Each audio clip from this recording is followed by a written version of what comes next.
the fact that I discovered in the research of this book, and in fact, the thing that set me on the course that led to me writing this book was a discovery in the archives working on a book about China, reading into European contacts with China in the 16th century and discovering, if you're a curious researcher, you always discover things that you were not looking for. And so I'm looking into stuff in the 16th century, and I find accounts of the Portuguese in the 15th century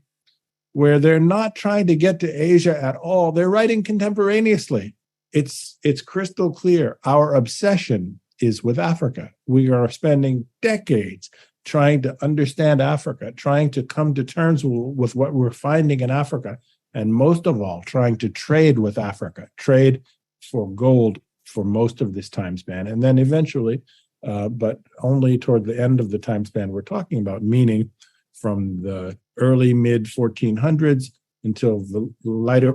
last years of that century, it's only then that a traffic in human beings begins to take place, and even then still on a pretty small scale. So the Europeans tell this story as that cutting the Africa piece of it out, and that's unfortunate for a number of reasons, not just because it takes credit away from Africa for having been the spark of the age of exploration, but also because the processes that led to slavery and which ultimately flowed from this are the very economic processes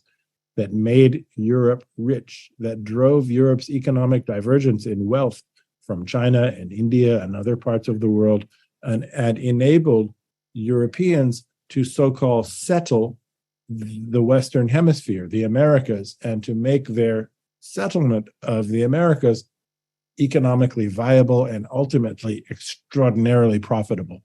All of that stuff flowed from Africa. And so when you're cutting Africa out of the story, ultimately you're not just cutting the proper beginning out of the story, but you're cutting the end of the story out of the story too. You're making it seem like Africa was not just inconsequential because it was just an inert barrier for a faraway objective like reaching Asia, but Africa really wasn't of any economic consequence for Europeans or subsequently for the West, when in fact, Africa was everything economically for the West.